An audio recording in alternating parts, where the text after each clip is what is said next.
You're listening to the Good Question Podcast with Richard Jacobs. Our goal is to make each of our guests exclaim, that's a good question.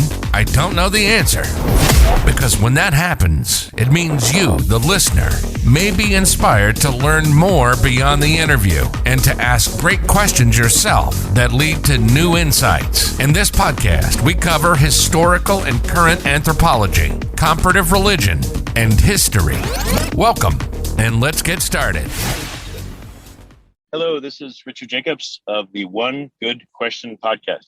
Today I have Professor Ghil'ad Zuckermann. He's an author, professor at the University of Adelaide in Australia, and he has a book on revivalistics, from the genesis of Israel to language reclamation in Australia and beyond. So I want to talk to him about his work. So Ghil'ad, thank you for coming. Thank you so much, Richard, for inviting me. It's a great pleasure to talk to you from Adelaide to New York. So tell me, what is revivalistics? I've never heard of the term. Revivalistics is a new transdisciplinary field of inquiry which looks at language revival from any angle possible and across the world. So I start with what I call Israeli, which is the result of the Hebrew revival. It's a hybrid language, which is based on Hebrew, of course, but also on Yiddish, which is the mother tongue, which was the mother tongue of most revivalists in Israel. And then I apply lessons from the Hebrew revival to the reclamation, reinvigoration, and revitalization of any language all over the world. So this is how I started. But revivalistics looks at language revival from the perspective of mental health. For example, is it the case that Aboriginal people who revive their heritage language feel better about themselves and each other, and therefore they improve their well-being? It looks at language revival from the point of view of law. Is it the case that when you lose your language, you should get money from the government to revive it? So this is a legal expertise here needed. It looks at language revival from architecture. For example, I ask questions like, is it better to revive your ancient language using modern architecture? So, for example, Aboriginal Australians would go to a kind of colonial building, and therefore they might feel that the government of Australia recognize their language, etc. Or is it better architecturally to do it in the bush, in the outback, with no Western architecture, but rather under a tree with no computers? Or is it better from the perspective of architecture to conduct language revival in a modern building, but with Aboriginal or minority language design? So all these questions are revivalistic questions. What does it take to revive a language in general? I mean, are there any examples, any contemporary ones, or is this such a rare thing that there's really no knowledge about it? That's a wonderful question. Firstly, what it takes. So I will start with what a revivalist must have. In my view, from my experience, a revivalist must have 4 characteristics. Firstly, he or she must have a heart of gold. The second one, you must have, and forgive my risque description, you need to have balls of steel. And of course, you can be a woman. I mean, balls, metaphorically speaking. The third thing, you need to have the patience of a crocodile. I don't know if you're aware of it, but crocodiles are some of the most patient animals that I have encountered.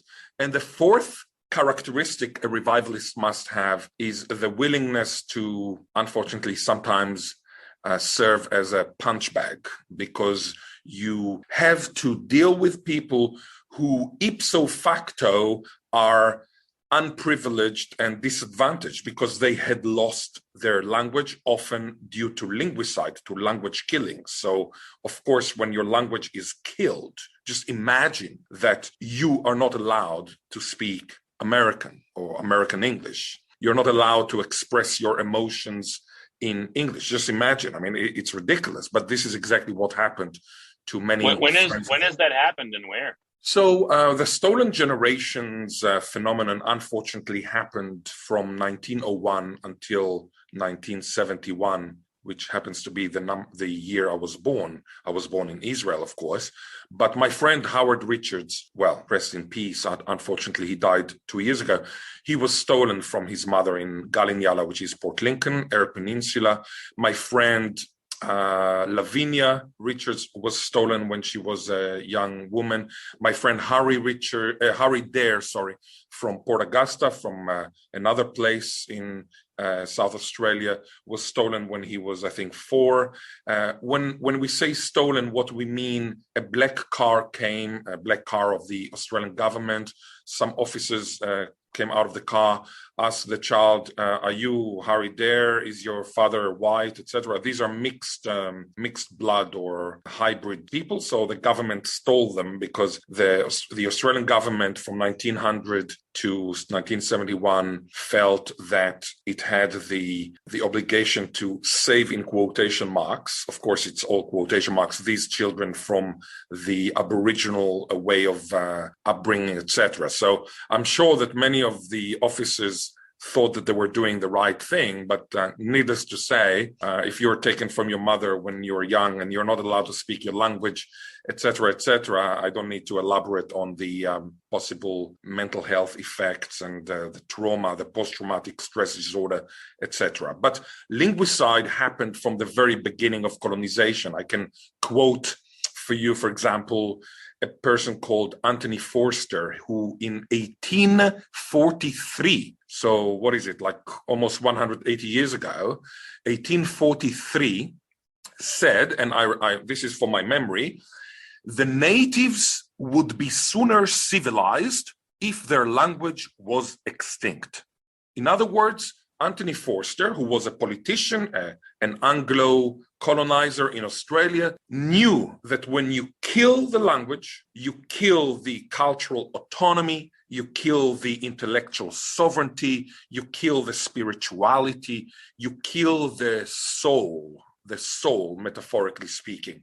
So he knew that, and by the way, he was right in his perspicacious insight, except that it is so cruel to do it, because, I mean, why is there a superiority to the Western or European or Christian light over the Aboriginal spirituality? So I oppose the missionary activities in Australia, and therefore what is beautiful about what I do right now is I'm using a dictionary, and this is answering the question that you asked me just before the last one. I'm using a dictionary that I found written in 1844 by Clamor Wilhelm Schumann, who was a Lutheran German missionary who came to Australia and wanted to Christianize the heathens, in quotation marks. So he saw the Barngarla as kind of people who did not know the light. I mean, the light, of course, for him was il Padre, il Figlio e lo Spirito Santo. In Italian, the Father, the Son, and the Holy Spirit. And of course, by writing down the dictionary of Barngarla Aboriginal language in Eyre Peninsula, South Australia, actually did it in order to show them the light, the Christian light. But what I'm doing today, and I'm the son of a Holocaust survivor, I'm Jewish, I'm secular, I have nothing to do with the German Christian missionary, Lutheran missionary, Clamor Wilhelm Schumann, but it is so beautiful that I'm using this dictionary together with the Barngarla people in order to actually do the opposite, to learn from the dictionary about the Aboriginal spirituality, the original spirituality that was subject to missionary activities. So we use the dictionary that was written for, let's say, aim X, in order to achieve aim minus X. This is the beautiful, if you want, symmetric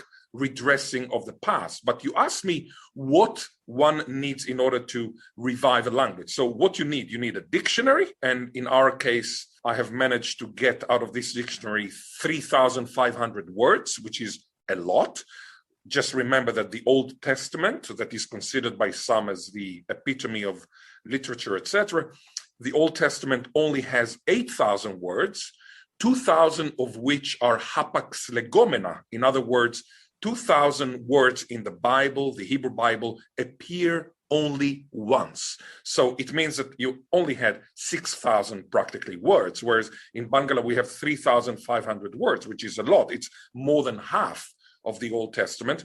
You need a grammar, and Clamor Wilhelm Schumann managed to write some kind of basic grammar, but I managed to extrapolate with related languages that some of them are still alive, like Adnya Matna. There are several elders who speak Adnya Matna. So I managed to extrapolate the entire grammar. So I know the entire grammar of Barngarla. I know the dictionary, the lexis, the vocabulary of grammar. And then what you need also, you need 4 components. You need the custodians, the owners, the language owners. Bear in mind, language revival is not a laboratorial endeavor. You must liaise with the people the language belongs to. And in my case, I asked the Barngarla people 11 years ago.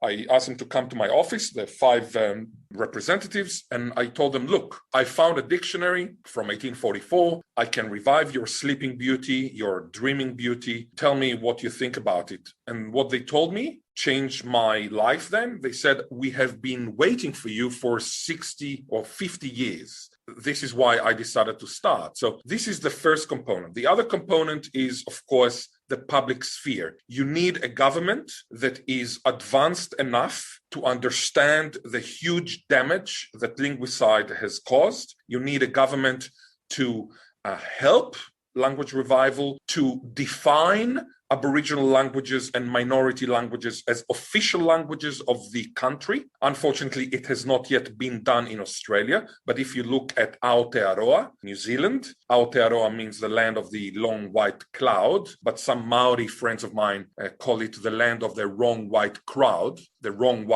instead of long white cloud. And in Aotearoa, you have 2 official languages. Surprise, English is not an official language of Aotearoa, New Zealand. It's Te Reo Maori, the language Maori, and also the sign language, the New Zealand deaf language or sign language. These are 2 official languages. So the public sphere should define Aboriginal and minority languages and endangered languages as official languages of the state, or of the country, or of the region. And the other thing, you need to change the landscape with a G, the linguistic landscape. So everything in Port Lincoln should be written not only in English, but also in Barngarla. Quick question here. When a population is told they can't use their language, is that where like pidgin languages come from? They're forced to use the new language, but they still adopt it to themselves, at least in part, and make a pidgin language? No, because what happened in Australia, the moment they were told you're not allowed to use the language, they just resorted to English. And of course,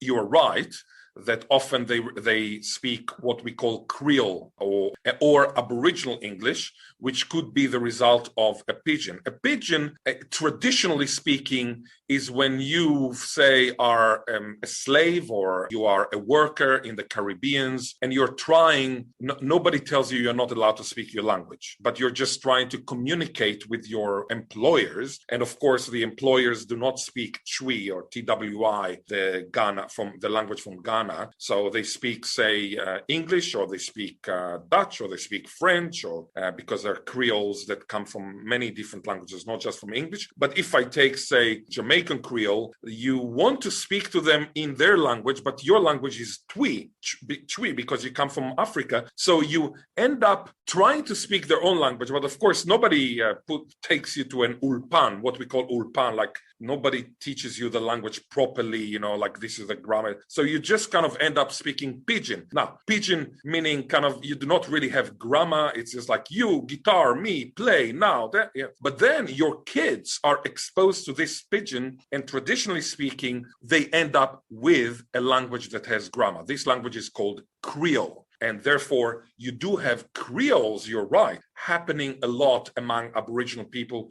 who try to speak English and end up with a Creole. So yeah, the answer is yes, but yes and no. So yes, you end up with a Creole, which has a stage of pidgin. No, often the Aboriginal person who is stolen is taken to a foster family or to an orphanage, and there they just speak English. So if you are 4 and you were stolen from your mother and you end up in Adelaide in an orphanage, you will be a native speaker of English. So you will not have any problem of, like speaking a language that is different, etc. These populations just give up and they use the language that's imposed on them, or is there a subset, a core group that tries to maintain their language somehow? And if so, what form does it take? Look, I have to say that out of 400 Aboriginal languages in Australia, only 12 are alive and kicking. Alive and kicking, meaning spoken by all children within the tribe. The only factor for endangerment is the percentage of children. It has nothing to do with number. I've heard many linguists saying, oh, this language is very endangered. It only has 3,000 speakers. Palpable poppycock. Pidgin-Jara is not endangered and it has 3,000 speakers.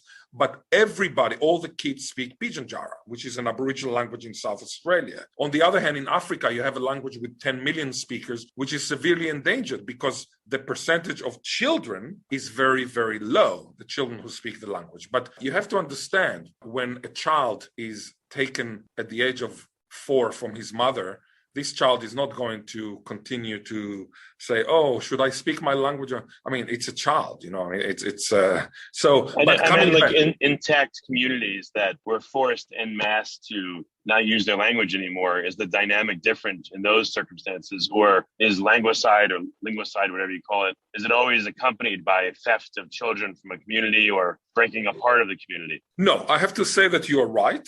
Sometimes people who were told by the colonizers that they are worthless, useless, they are part of the fauna, they're not human beings, which is exactly what happened in Australia and unfortunately in many other places of the New World. Sometimes these people themselves discard their own language because of self-loathing. So, between us, the most tragic component of colonization is not the fact that the colonized hate the colonizers even 500 years later. It's the fact that the colonized, as a generalization, hate themselves. Why do they hate themselves? Because think about the Pygmalion effect. If you tell a child, you are stupid, you're a moron, the child will eventually believe your words, even though your words are stupid. If you tell a child you're a genius, there is more chance that the child will become a genius. The same with colonization. You conquer a country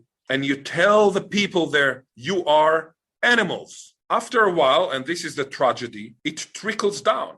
Of course, I'm generalizing. I'm not at all saying that you cannot find colonized people who are the most self-confident people on earth, etc. I'm generalizing. Don't forget, I'm a linguist. A linguist who does not generalize is a spy, because language ipso facto is a generalization. Language is an abstract ensemble of idiolects, sociolects, ethnolects, and other lects. When I talk about a language, I, by the virtue of talking about the language, generalize. So, of course, a linguist must generalize. So, as a generalization, there are cases of Aboriginal people deciding themselves get rid of their language, and this is a tragedy. This is a tragedy. And the facts are, out of 400 languages, only 12 languages are alive and kicking in Australia, which is 3% exactly. And then you have 2 more languages that are Creole languages. So you have 14 Aboriginal languages in Australia out of 400 languages. So 2 are new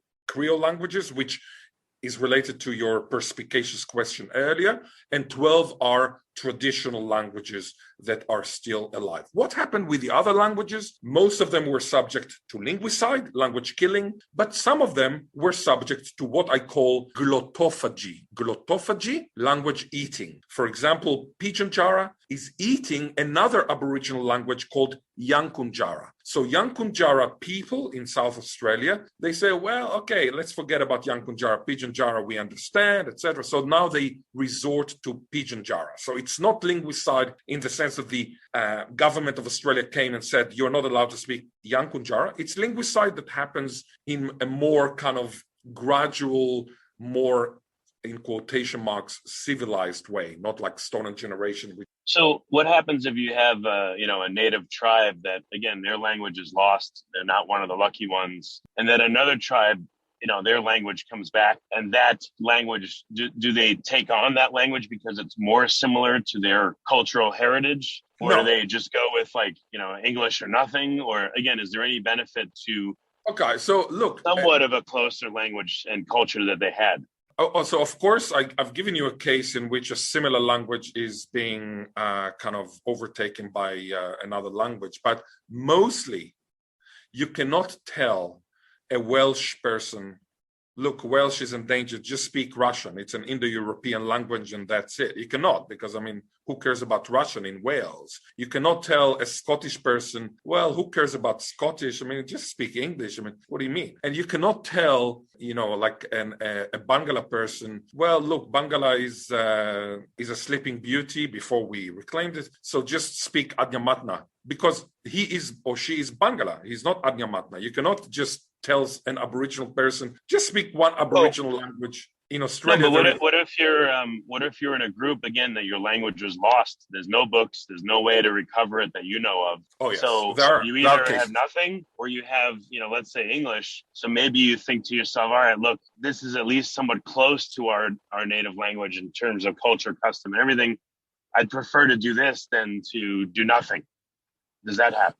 From my experience, if you have no material for their revival, and you have no pedagogy, you have no linguistics, you just end up speaking colonizers' language.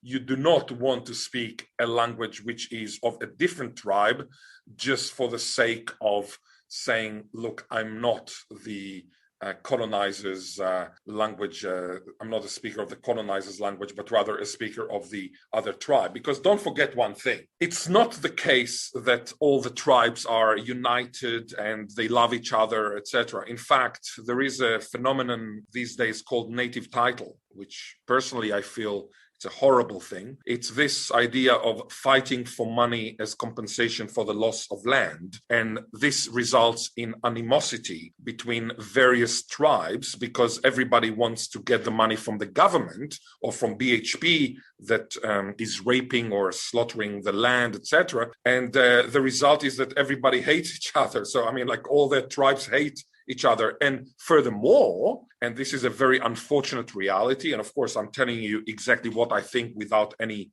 political correctness and stuff like that.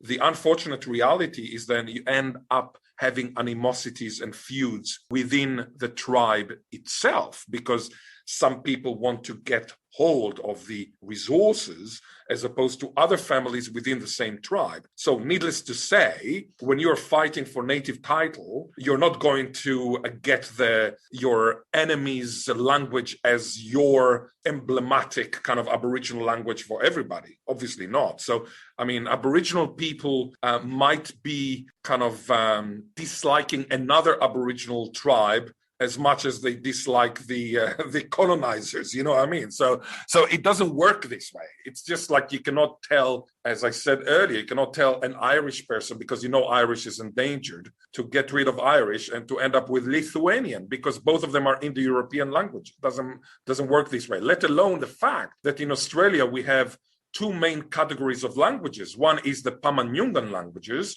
which means that these languages are related to each other, like Indo-European languages. But the other one, the other category is the non-Pama-Nyungan languages, which include many, many families of languages that are unrelated to each other, as far as we can tell, using the linguistic tools that we have today. Because Aboriginal people arrived in Australia, they hiked from Africa more than 50,000 years ago. So in 50,000 years, even if you came with one language, you end up having many, many different languages that are unrecognizable, then, of course, mutually unintelligible. 50,000 years.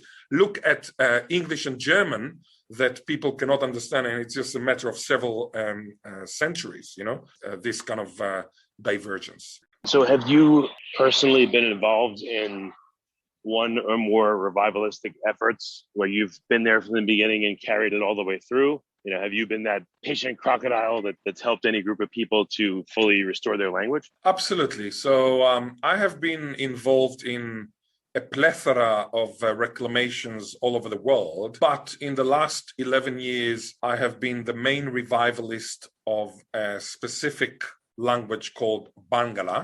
And this language is a sleeping beauty or a dreaming beauty. I use the term dreaming beauty to refer to a sleeping beauty which is Australian, because there is a term called dreaming or dreamtime or jukurpa, which refers to Aboriginal spirituality.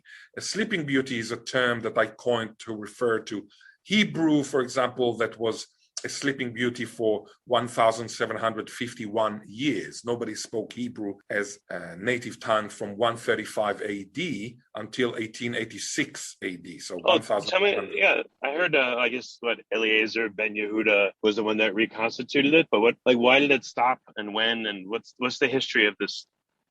Of Hebrew language going to sleep for that long? So Hebrew was the language of the Hebrew people from, say, 1300 BC until 135 AD. Jesus, who was a Jew, already spoke Aramaic as his mother tongue rather than Hebrew. He says, Eli, Eli, lama sabachthani, God, God, why have you forsaken me? Had he spoken Hebrew, he would have said, Eli, Eli, lama azavtani, but he said sabachthani, which is Aramaic. Jesus said, Talitha Qumi, which means young woman, wake up. But had he spoken Hebrew, he would have said Nara Qumi. So we know that Jesus, who was a Jew, of course, spoke Aramaic as his native tongue rather than Hebrew.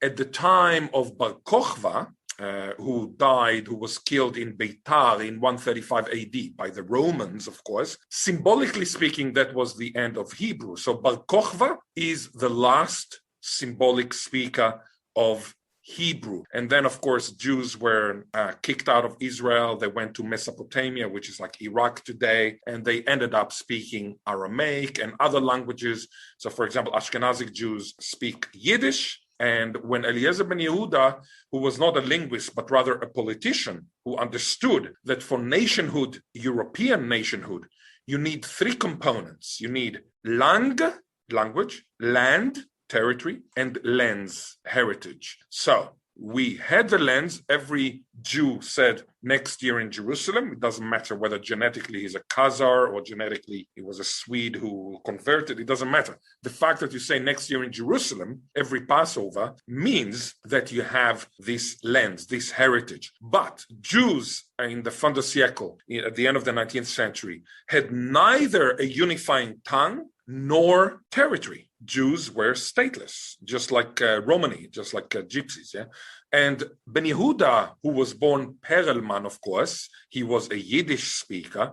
He understood that we needed a common language, and he decided to reclaim the sleeping beauty Hebrew, and this is why he went to Palestine in 1881. In 1882, Itamar, his son, was born, and in 1886, his son Itamar began to speak at the age of 4. I repeat, he began to speak at the age of 4. Why did he begin to speak at the age of 4? Well, Ben Yehuda was crazy. He was a monomaniac, and you need a little bit of craziness to revive a language. He only spoke to him in a language that was not his mother tongue, namely Hebrew. So it's a little bit like you deciding to speak to your kids in, say, Latvian, and you know nothing about Latvian. You just learn it. It's not your mother tongue. You learn it. It's your heritage language, etc. And then you speak to them in Latvian. It will take some time for them to open their mouth. Now, Itamar ben Yehuda is the symbolic first speaker of what I call Israeli. Why do I call it Israeli? Because if you look at the grammar, if you look at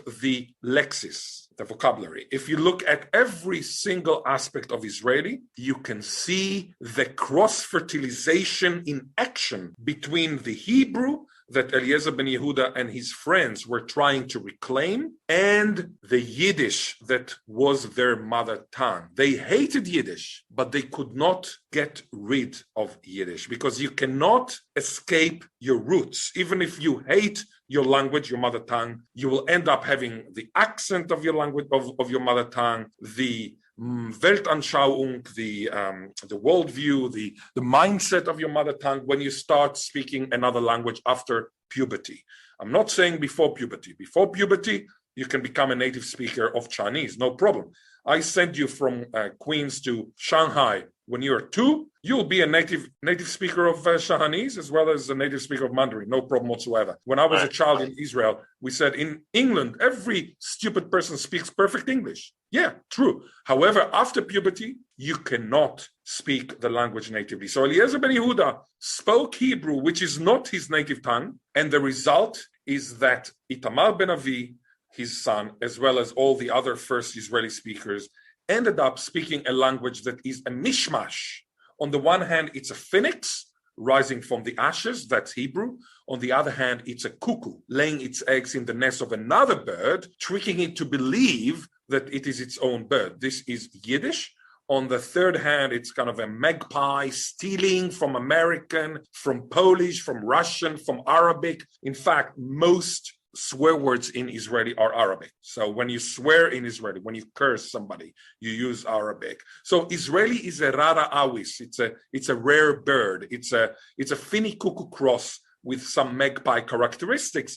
And this is why to call it Hebrew is misleading, because it's not an organic evolution of Hebrew. It's a hybridic genesis. It's a new language that is based on an old language and on a new language and many other languages. So Israeli reflects not only Hebrew, but also Yiddish. But coming back to your question about Barngarla, so with Barngarla, I have been doing it for 11 years together with the Barngarla people. So I am only the facilitator. I am not the mother of the language. I'm the stepfather. The revivalist, the professional revivalist, is not the real parent, the biological parent. He is just the stepfather or the stepmother. The mother is much more important. So, for example, when I talk to Barngarla people and they tell me that they prefer the linguistic decision to be that, even though I know that linguistically it's kind of not a good decision, I can only inspire, I can only influence, but I cannot decide for them. I have to give them the wheel. They are at the wheel, the custodians, the owners. In Australia, there is a very beautiful thing.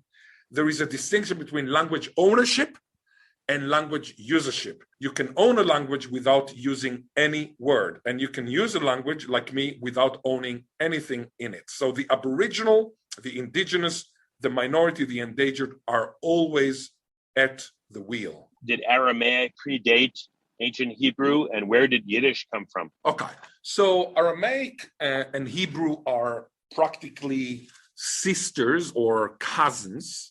So Hebrew comes from Canaanite, but Aramaic and Hebrew come from the same source, eventually Northwest Semitic, which is part of Semitic languages, which are part of Afroasiatic languages. So Afroasiatic languages include, for example, Cushitic languages like Somali, and also Berber and Egyptian, not in the Arabic Egyptian, but in the Egyptian, like, about the hieroglyphs and stuff like that. So this is Afroasiatic, but then you have Semitic languages like Amharic, Arabic, and then you have Aramaic and Hebrew that are very similar. For example, in Passover, we talk about ha lachma aniyah. Ha, this, lachma means lachem, which is staple food. In Hebrew and in Aramaic, it means bread. But in Arabic, it means meat.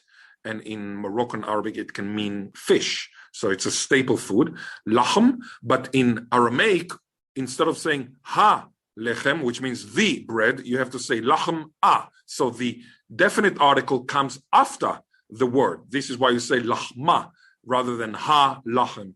And aniyah means poor, the poor, the poor bread. So ha lachma aniyah in Hebrew, this is Aramaic. In Hebrew, it would be ha lechem ha'ani. So you can see that lachma aniyah, ha lechem ha'ani are very similar to each other. So they come from the same source. They're sisters. Now, Jesus spoke Aramaic because Aramaic at the time of Jesus was already becoming the lingua franca, the language in common, and also the official language of the area. A little bit like French in Europe before English. You know that in the past, the diplomatic language of Europe was French. There is a famous story of Joseph Luns, who was the foreign minister of the Netherlands. And he went to visit JFK, John F. Kennedy, and not speak English, he spoke French, because French was the diplomatic language at the time. And he became the foreign minister of the Netherlands with French, not with English. And the funny story was that JFK tried to be nice to him, and he asked him, do you have any hobbies? And he wanted to say, I breed horses. But in Dutch, the word for breed is fokken, F-O-K-K-E-N. So he told JFK, I fok horses. And JFK said, pardon? And the guy said, yes, pardon, because the word pardon in Dutch means horses. So in other words, ik fok pardon means I breed horses. So when he said pardon, he said, yes, pardon. And JFK thought that Joseph Luns was very apologetic about fucking horses, but actually what he meant was, yes, horses. Ik fok pardon. The reason he said I fuck horses was that French was the lingua franca at his diplomatic career, which preceded the foreign ministry. Now, coming back to your question, Aramaic and Hebrew are cousins or even sisters, although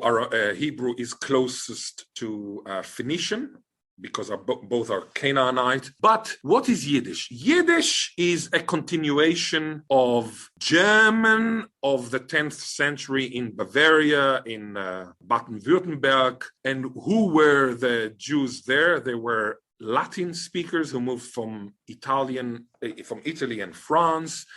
And who were there? They actually spoke Aramaic. So what you have in Yiddish it's a hybrid language which is based on German with substrata from Aramaic, Hebrew, and Latin. And it's a language that underwent Slavization or Slavonization following the bubonic plague. Apropos the pandemic that we have now, in 1347, 1349, you had the bubonic plague that killed half of Western Europe. And one of the consequences was anti-Semitism, because, whenever there is a problem, somebody will accuse the Jews. And I mean, I even saw recently in Australia that some demonstrators, they said that it's because of the Jews, all the lockdowns. I mean, it's crazy. But at the time in Germany, people said, oh, it's the Jews who spread the disease, etc. So then the Jews had to escape to Poland and to other places. This is when Yiddish underwent Slavization. So just to give you examples, when I want to say, let us say the blessing, the benediction in Yiddish, I say Lomir Benchen. Benchen is benedicere. It's the same as benedicere in Latin, Benchen. Or when I want to read from the Torah, I say Lionen or Leonen. This is legere in Latin. Or when I say to pray, I say davnen. Davenen is like davinare or divinare from Latin, etc. So you can see yente. Yente is the name of the person, of a woman. It's the same as gentile in Italian. So you can see some Latin substratum. When it comes to Hebrew, when I speak Yiddish, I say chob moire, I have fear. Moire comes from Hebrew, mora. Mora is a Hebrew word for fear, Or when you ask me, do you speak Yiddish? Redst du Yiddish? Avade. Avadai in Aramaic, of course. Ashaile, what a question. Akasha, what a kushia, what a hard question. This is all Hebrew and Aramaic. So you can see that Yiddish has these substrata, so which means layers from other languages before it was German. But then you have the Germanic aspect of Yiddish. When I give a lecture, the Itztike Arbeit is gewidmet der Haspoe von Yiddish auf Ivrit bichlal. You can see that there is a German component, but then Yiddish underwent Slavization. So if you want to say curious in Yiddish, say chikave. Chikave comes from, of course, Slavonic languages. Or if you want to say despite that, you say choch. Choch is from Slavonic. And even if you want to say, how are you? You say, vserzach, vos herzach. In German, if you say, was hört sich, what's heard, it does not mean, how are you? Vserzach has to do with Slavonic languages. Like, for example, in Polish, co słychać, what's heard, which means, how are you? In Russian, što slyšno, what's heard, which means, how are you? In, say, Romanian, ce se aude, what's heard. So is Yiddish like a big mashup with lots of influences, like English is? Absolutely, exactly like Israeli is. So Israeli is similar to Yiddish with that respect. It's a mishmash, it's a hybrid, it's a cross-fertilized language, it's a fusion language, exactly like Yiddish. English is also very much influenced by French and Latin. In fact, most vocabulary items in English are from French and Latin. German vocabulary is very small, is like a quarter, whereas Latin and French are more than a half. But English is still, you can see it's still a Germanic language. Yiddish also, you can still see its Germanic character, but Israeli, you can see the mishmashness everywhere because it's a revival language. Yiddish is not a revival language. English is not a revival language. Yiddish and English are languages that evolved organically due to language contact. Of course, they changed. Shift happens. This is why you have linguists. Linguists love shift happening because shift is what makes our work so interesting. But Israeli is not the result of an organic evolution with shift happening. Israeli ab initio, from the very beginning, is the result of a hybridization between a language that does not exist as a native language, namely Hebrew, and a language that Eliezer ben Yehuda hated but could not get rid of, namely Yiddish. So revival languages are a different category. When I revive Barngarla, I know Neo-Barngarla is not the same as the old Barngarla.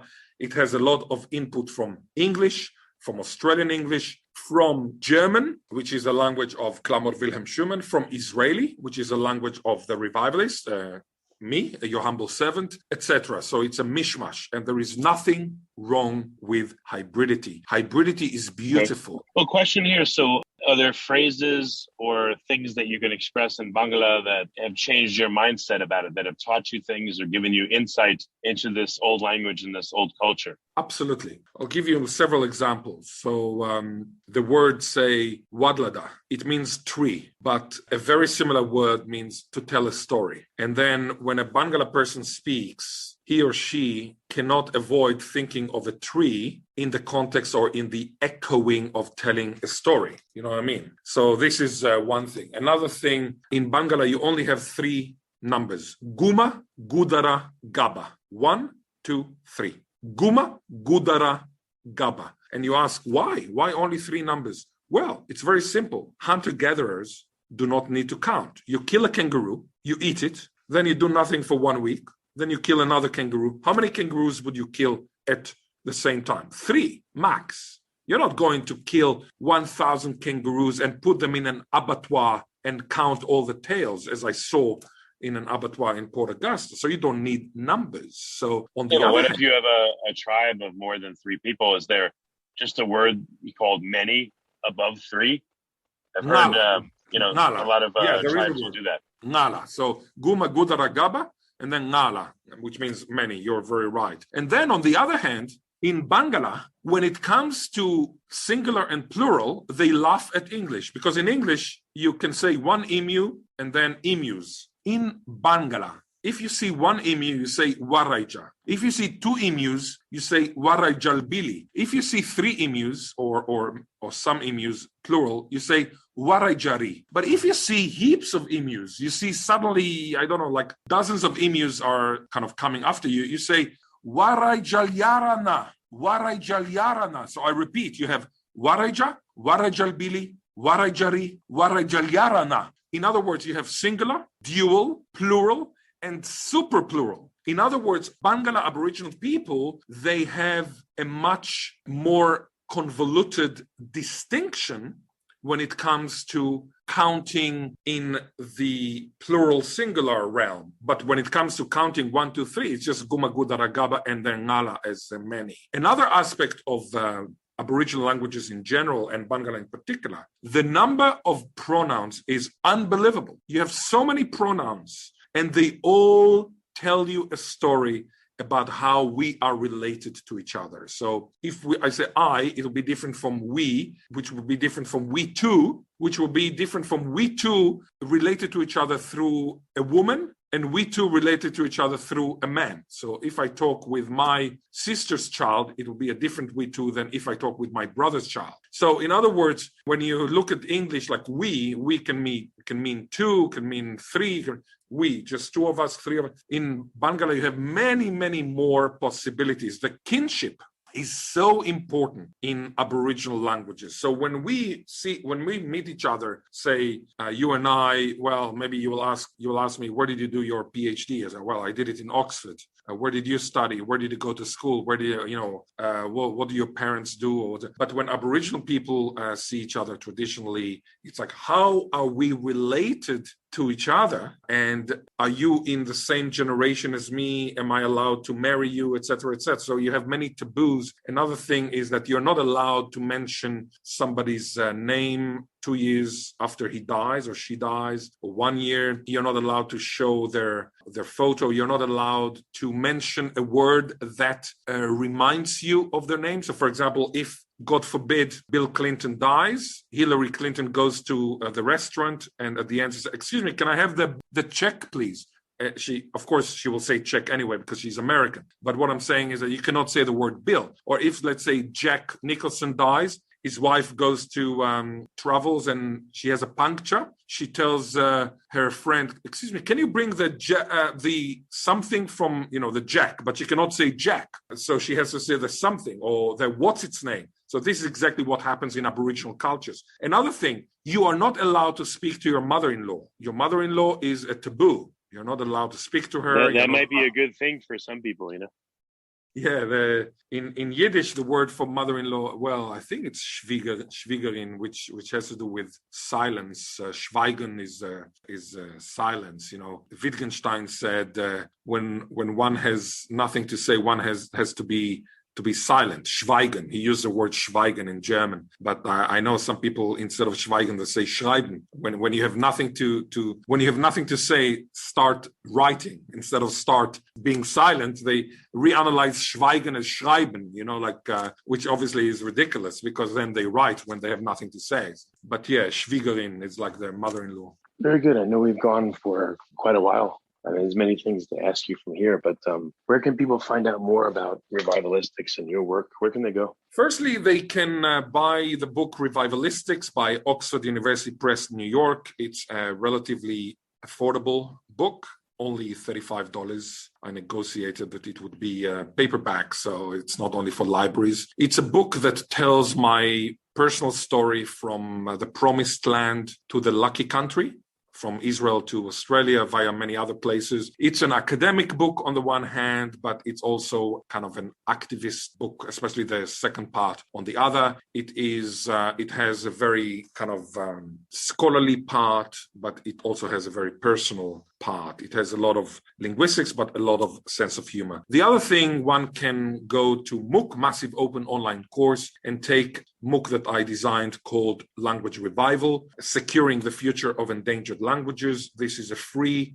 course online that consists of 5 weeks, 5 lessons with some tasks, some videos. It's a wonderful course, Language Revival. A MOOC, it's called edX. It's an Adelaide X is part of edX. Another thing is you can Google Zuckermann, Zuckermann, Revivalistics, and you can find many videos. I interviewed Howard Richards, the man I mentioned who was kidnapped by the government, who was stolen. I was interviewed once by Stephen Fry, my friend. I took him to Israel to see the Israeli language. There are some videos about the Barngarla language revival and also Babel, which is a company.